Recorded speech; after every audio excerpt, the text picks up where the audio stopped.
what is the cost of avoiding your pain? What is the cost of avoiding, pretending like it's not there?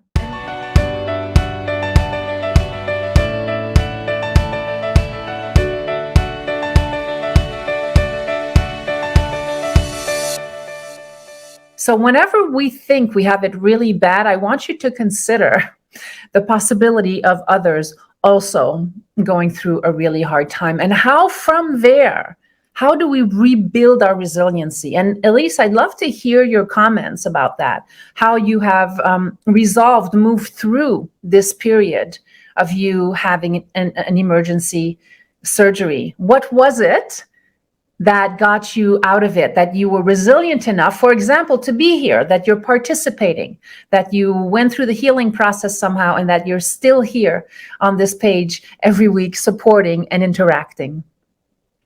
The practice is understanding how this curveball creates opportunities. Beautiful.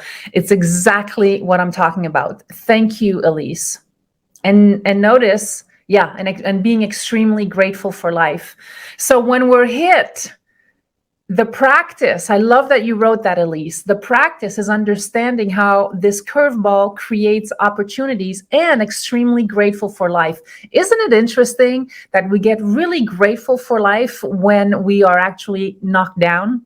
Like sometimes that's what it takes, right? You get really sick, or I know when I got sick with COVID last December, I had never been that sick, right? It was a very strange thing for me. And what happens is that you become so humbled and you shift your perspective, because you have a choice at that point. You have a choice to either stay in bed and not get up, or you choose to get up.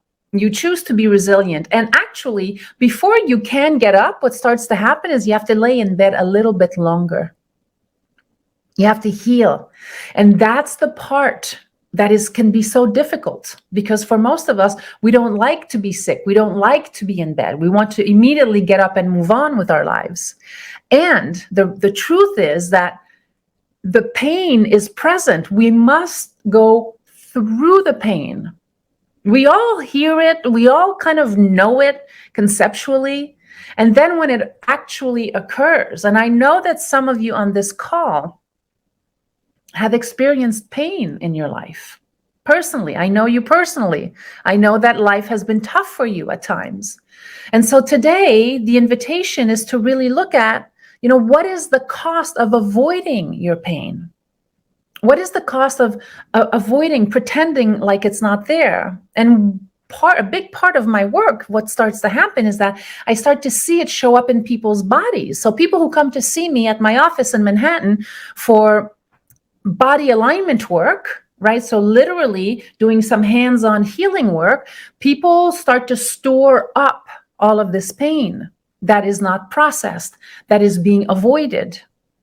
And that is a huge cost to what could potentially be transformed into passion.